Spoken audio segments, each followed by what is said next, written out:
Abala sa paglalaro sa computer ang lalaki ito sa isang internet shop sa Cebu City, gabi ng Lunes. Sa kuha ng CCTV, kita ang paglapit ng suspek hanggang sa saksakin niya ang biktima sa tagiliran ng 3 beses. Agad tumakas ang suspek. Isinugod sa ospital ang biktima at ngayon nagpapagaling. Sa tulong ng CCTV, natuntunan ang suspek na dati nang nakulong dahil sa iligal na sugal. Lumalabas na pinagkamalan umano ng suspek ang biktima ng police asset na ikinanta umano siya sa mga otoridad.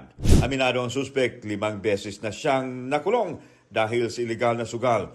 Ayon sa kanya, inabangan niya ang biktima nang makita ito sa loob ng internet shop at makakuha ng tiempo. Doon na niya ginawa ang krimen. Ano, pasahilo na niya. Nagbasol ka? Ganong imo man tong nahimo niya? Nakalit na nga ito. Kay? Nakalit na nga ito. Nagdumot ka niya?